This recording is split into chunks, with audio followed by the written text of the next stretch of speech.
สวัสดีครับผู้ฟังทุกท่านครับพบกับรายการรักสิ่งแวดล้อมทางสวทแพร่ FM 91 เมกะเฮิรตซ์ครับเช้าวันจันทร์ที่ 15 ธันวาคม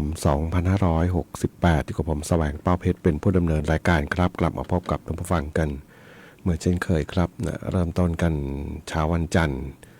นะครับนะกับบรรยากาศที่เริ่มเย็นนะวัน2 วันฟ้ามืดครึ้มไปหมดเนาะฝนเปาะแปะบ้างนะวันนี้ก็เช้ามานี่หมอกลงนะครับมาเมื่อเช้านี่มาเปิดสถานีนี่หมอกลงนะขาวโพลนเหมือนกันนะก็ใครที่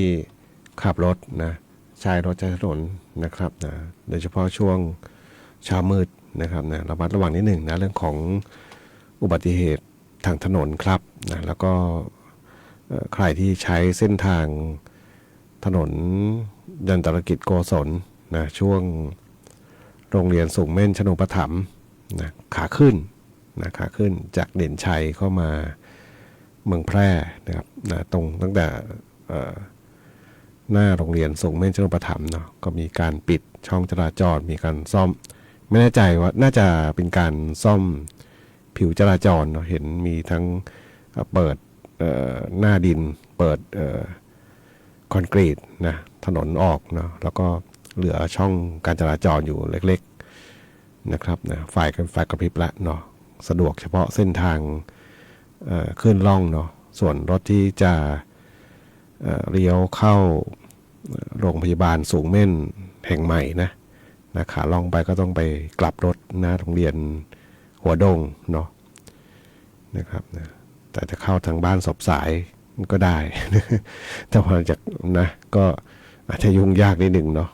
เนาะก็ช่วงนี้ก็คลุกคลักหน่อยละเนาะถนนหนทางในช่วงขาขึ้นนะครับนะแล้วก็ส่วนตรงทางข้ามรถทางรถไฟข้ามสิเนาะทางรถไฟจะข้ามข้างบนเนาะเป็นยกสูงข้ามถนนรถยนต์ทางขาขึ้นขาล่องนะครับนะระมัดระวังนิดหนึ่งเนาะช่วงเช้าช่วงเย็นนะครับนะมีทั้งรถที่เขาใช้ขนส่งพนักงานนะรถที่ก่อสร้างนะตอนเช้านี่ผมสังเกตแล้วไม่น่าจะคลุกคลักเท่าไหร่จะมีเฉพาะช่วงเย็นเนาะช่วงเย็นนี่เขามีทั้งฝุ่นทั้งอะไรที่เขาทำแล้วเขากำลังเก็บกวาดอยู่เนาะก็อาจจะมีปัญหาบ้างนะครับนะรถลาที่ขับผ่านเนาะก็จะมีแท่งบารีเออร์กั้นบางส่วนนะบางส่วนของผิวจราจรอยู่นะใครที่ขับรถมาเพลินๆก็ระมัดระวังนิดนึงเนาะแม้แต่ผู้จัดรายการเองใช้เส้นทางเป็นประจำบางวันก็เผลอเหมือนกันนะเผลอขับมา เอานะพอเห็นระยะก็นะก็ต้องก็คือต้องหลบเอาออกเบี่ยงออกเนาะก็ต้องระมัดระวังนะเรื่องของอุบัติเหตุที่อาจจะเกิดขึ้นได้นะครับนะช่วงเช้าช่วงเย็นเนาะเช้านี้หมอกลงนะครับนะส่วนช่วงเย็นเดี๋ยวนี้มันมืดเร็วเนาะ6 โมงนี่6 โมงเย็นนี่มืดแล้วเนาะเป็นสัญญาณฤดูหนาวที่ชัดเจนว่าหนาวเข้ามาเนาะแต่ว่าอากาศเย็นมากไหมก็ยังถือว่าไม่มากนะ อุณหภูมิเช้ามานี่ยังพอใส่เสื้อหนาก็พออยู่ได้นะครับนะก็ดูแลสุขภาพร่างกายกันนะท่านผู้ฟังที่ติดตามรับฟังอยู่ครับนะส่วนข่าวสารบ้านเมืองต่างๆนะครับนะก็ดูเอาแค่อะไรเดียวดูด้วยใจรักชาตินะดูด้วยความเข้าใจในสถานการณ์นะที่ต้องใช้คำว่าไทยปกป้องตนเองนะยึดดินแดนของเรานะครับทั้งหมดที่เขาเข้าไปปฏิบัติการทั้งหมดทั้งมวลนะครับนะไม่ใช่ง่ายเลยเนาะนะก็เห็นใจเนาะเจ้าที่ต้องทำงานกันอย่างหนักนะครับในส่วนของการที่จะปกป้องอธิปไตยนะครับนะฝ่ายตรงข้ามก็เหมือนไม่ได้สนใจฟ้าดินแล้วนะการสู้รบต่างๆก็ชัดเจนนะการยิงอาวุธยุทโธปกรณ์ต่างๆนะจะใช้คำว่าสเปซสปะคงไม่ได้เนาะเพราะว่าจากประวัติอะไรของประเทศนี้นะการสู้รบในอดีตก็ไม่ต่างกันเขาบอกอย่างนั้นเลยนะเห็น ทั้งข้อมูลประวัติศาสตร์แล้วก็ข้อมูลจากผู้ที่ให้ข้อมูลนะที่ยังมีชีวิตอยู่เนาะที่เขาให้ข้อมูลขึ้นมานะก็ติดตามสถานการณ์นะแล้วก็บางคนอาจจะเครียดเนาะเพราะว่านะบางทีมันก็ด้วยอะไรมากมายนะทั้งการสูญเสียทั้งสิ่งที่เขาเรียกว่าอะไรก็เรียกมันเป็นความเครียดที่เกิดจากข่าวนะมันเยอะมากนะข่าวสารที่ออกมานะมีทั้งจริงบ้างไม่จริงบ้างเนาะก็ติดตามได้เนาะนะครับวันนี้พบกันเช่นเคยกับช่วงเวลาของรายการรักสิ่งแวดล้อมท่านผู้ฟังที่ติดตามรับฟังอยู่ครับอยากจะฟังเพลงบทเพลงเพื่อชีวิตก็สามารถที่จะแนะนำได้ครับทางโทรศัพท์0545235516ครับนะแฟนเพจก็พิมพ์คอมเมนต์ไว้ได้กับช่วงเวลาของรายการรักสิ่งแวดล้อมครับ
เดี๋ยวเราฟัง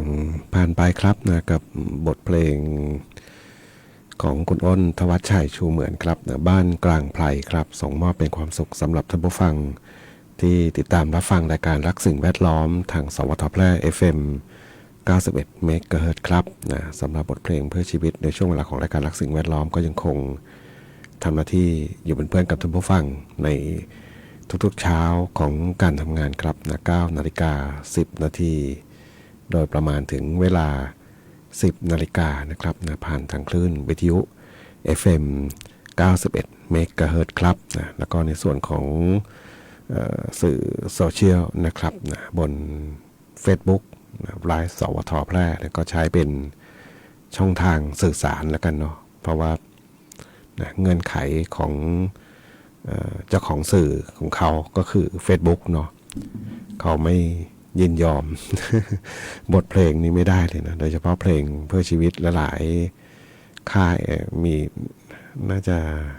Warner Music เนาะแล้วก็อะไรอีกนะค่าย2 ค่ายนะ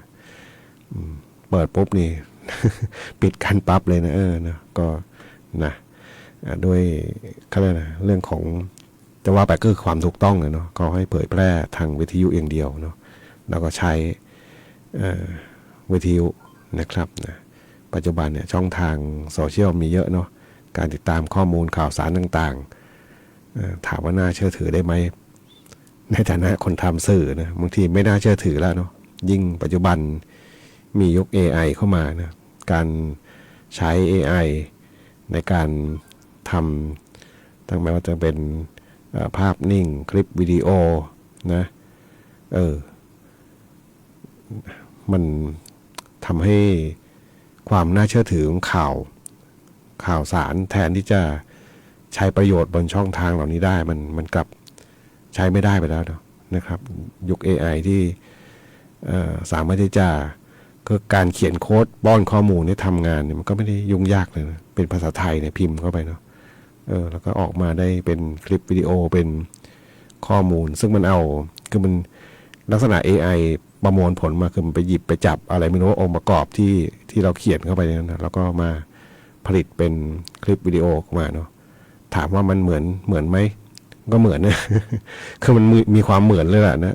แต่ว่ามันไม่ใช่เป็นเหตุการณ์จริงเนาะมันกลายเป็นความลวงเกิดขึ้น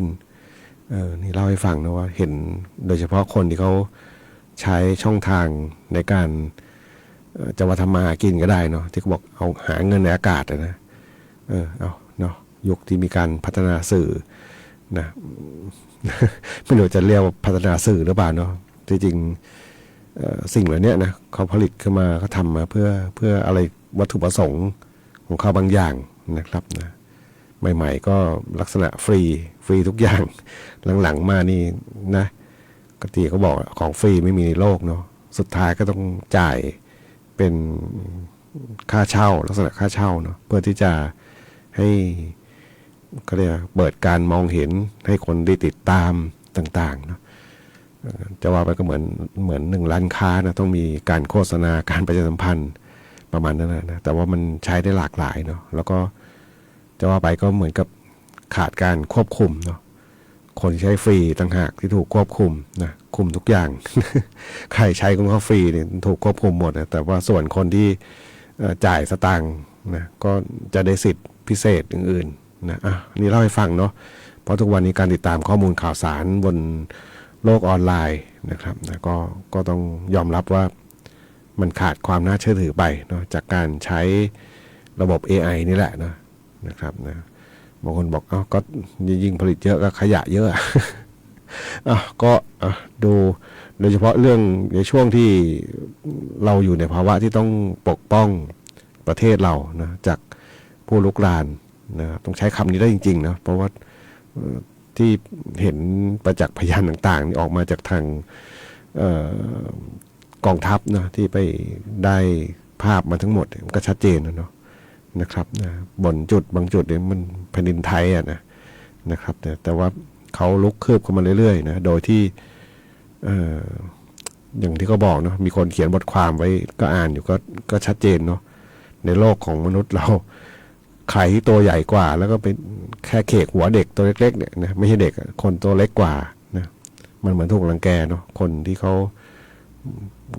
ประเทศเขมรเขาประเทศมันเล็กเนาะกัมพูชาประเทศเล็กๆนะครับนะแม้แต่อาวุธยุทโธปกรณ์เนี่ยที่เขาบอกว่าทำไมไทยเราไม่มันเหมือนกับสายตาชาวโลกไม่ได้สงสารไทย แบบมันเป็นประมาณนั้นนะเนาะก็ทำสุดความสามารถเนาะนะครับสำหรับเจ้าที่ทหารแล้วก็เห็นท่านผู้ฟังคอมเมนต์อยู่ก็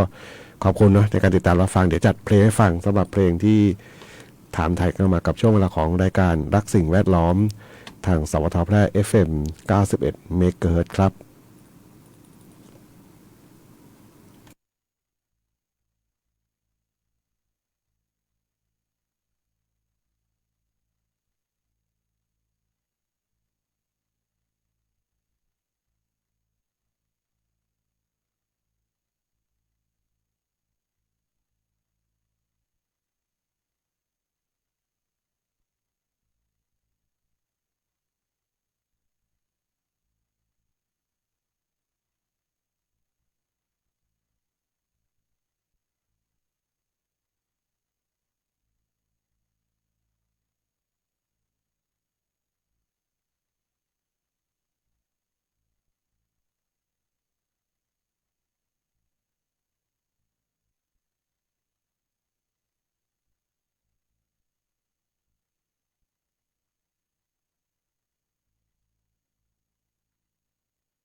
ได้รับฟังจบลงไปครับนะครับงานเพลงทอทหารอดทนครับนะเป็นกำลังใจให้กับทหารนะที่ปกป้องชายแดนนะครับไม่เหมือนเขาเรียกนะไม่เหมือนชีวิตบนโลกออนไลน์นะครับการลบการไม่ต้องไม่ถึงก็ต้องลบก็ได้นะเอาแค่ปกป้องเฉยๆเนี่ยนะครับก็ต้องใช้อะไรมากมายนะทั้งกฎระเบียบความ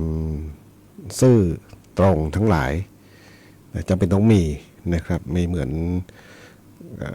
ทำอะไรเล่นๆนะครับนะทุกวันนี้ชีวิตเราด้วยประเทศไทยเนี่ยนะเคยต้องใช้คำว่าสงบสุขมานานมากนะครับ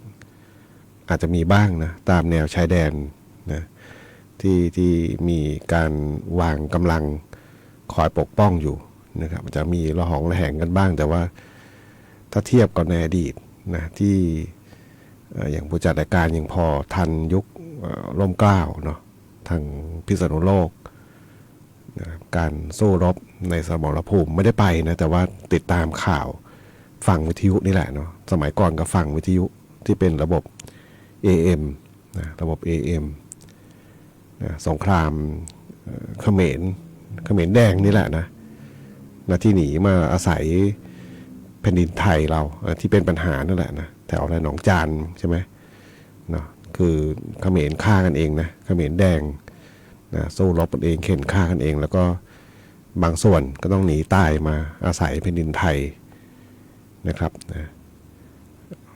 รู้ได้ยังไงนะรู้ได้จากประวัติศาสตร์ต่างๆนะที่เขาเขียนเป็นเรื่องราวขึ้นมาแล้วก็ข่าวในช่วงนั้นนะข่าววิทยุนะยังพอจำได้นะที่เป็นข่าวแล้วก็จะฟังวิทยุ AM นี่แหละเนาะฟังนะครับนะก็เป็นการบอกเล่าเรื่องราวสงครามในประเทศเขานะแต่ว่าเออมันก็นะเข็นฆ่ากันเองขนาดอะไรคนในชาติเดียวกันยังเข็นฆ่ากันเองเนาะแล้วก็หนีเข้ามาในอาศัยตามแนวชายแดนสุดท้ายก็มาอาศัยมายึดผืนแผ่นดินของไทยเราแถวๆนั้นเนาะนะครับทำอะไรก็ยากเนาะเพราะว่าอะไรทำอะไรก็เหมือนกำลังแก่คนที่อ่อนแอกว่านี่แหละคือความยากของไทยเรานะครับนะจนบัดนี้ก็อะไรหลายอย่างก็น่าจะชัดเจนขึ้นนะครับนะคิดว่าอย่างนั้นนะจากข่าวสารที่เป็นข่าวจริงนะจากทั้งทางของกรมประชาสัมพันธ์เองของทางกองทัพเองนะแล้วก็มีบางสำนักข่าวนะที่ลงไปทำงานกันอยู่เนาะเมื่อวานก็เห็นภาพผู้สื่อข่าววิ่งหนีระเบิดกันนะวุ่นวายหมดนะเอานะก็ต้องยอมรับว่านักข่าวเหล่านี้ก็นะใจเด็ดเหมือนกันเนาะลงไปทำหน้าที่กันในจุดที่ต้องถืออันตรายเนาะนะครับก็เป็นกำลังใจให้เนาะแล้วก็เห็นท่านผู้ฟังคอมเมนต์อยู่นะบอกก็เป็นกำลังใจให้ทุกฝ่ายนะที่ทำหน้าที่อยู่อย่าท้อนะคะนะคุณยายบวยนะครับนะติดโอ๊ตเนาะเห็นคอมเมนต์ละเนาะแล้วก็จัดเพลงให้ฟังกันไปสำหรับบทเพลงทหารอดทนนะครับนะขอบคุณผู้ฟังที่ติดตามรับฟังอยู่ครับไปฟังเพลงกันต่อของคุณเสือธนพลอินทริศครับ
9:56 นาทีครับกับช่วงเวลาของรายการรักสิ่งแวดล้อมทางสวทแพร่ FM 91 เมกะเฮิรตซ์ครับนะช่วงนี้สิ่งแวดล้อมเป็นพิษ โดยเฉพาะด้านตะวันออกเนาะการสู้รบนะครับตอนนี้ก็ต้องใช้คำว่าไทยเราก็เหมือนกับนะใช้ไม้แข็งเพิ่มขึ้นเนาะจากเดิมนะใช้ไม้อ่อนไม้นวมนะใช้ปกป้องแล้วก็บอกข่าวสารให้ชาวโลกรู้นะแต่เหมือนนะสุดท้ายก็เหมือนก็ต้องรักตัวเองให้มากนะเหมือนกับเมื่อวานเห็นการโพสต์ข้อความนะไม่มีประเทศใดจะรักไทยเท่ากับไทยรักไทยเราเองหรอกเนาะ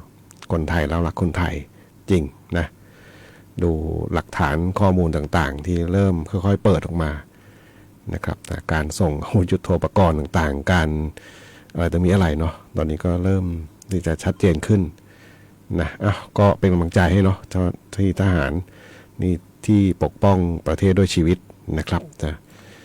ใช้คำว่าปกป้องด้วยชีวิตนะครับก็เป็นกำลังใจให้ทุกท่านนะครับเราอยู่แนวหลังเรานอนหลับสบายไม่ต้องกังวลเนาะเราอยู่ห่างไกลพื้นที่นะครับก็เป็นกำลังใจให้เนาะมาดูในสิ่งแวดล้อมจริงๆนะหมายถึงมลพิษทางอากาศดีนะช่วงนี้เนื่องจากว่าฝนตกลงมาช่วงวันหยุดเนาะวันศุกร์วันเสาร์วันศุกร์มันหยุดอะ แต่วันเสาร์หยุดนะแล้วก็มีฝนไม่เยอะนะบ้านเราฝนไม่เยอะแต่ว่าก็พอดับฝุ่นได้นะดูได้ไหนดูได้จากเว็บไซต์ Air for Thai นะเป็นสีฟ้าเกือบทั้งหมดเลยนะเกือบทุกจังหวัดเลยนะสีฟ้าสีเขียวนะครับมีจุดเดียวที่เป็นสีส้มทำไมฝนไม่ตกเลยเนี่ยหางดงฮอดเนี่ย จุดเดียวเองเนาะก็ยังดีเนาะอย่างน้อยก็ช่วยชะลอนะทำให้ฝุ่นมันหายไปบ้างนะช่วงส่งท้ายปีเก่าต้อนรับปีใหม่นะยาวๆไปสักเดือนหนึ่งก็ยังดีเนาะอย่างน้อยก็ได้มีอากาศที่ดีได้หายใจกันอยู่วันนี้รายการรักสิ่งแวดล้อมทางสวทแพร่ FM 91 เมกะเฮิรตซ์คงต้องนำรายการให้ท่านผู้ฟังไปก่อนพบกันใหม่ในวันพรุ่งนี้ขอความสุขความโชคดีมีแต่คุณผู้ฟังทุกท่านสวัสดีครับ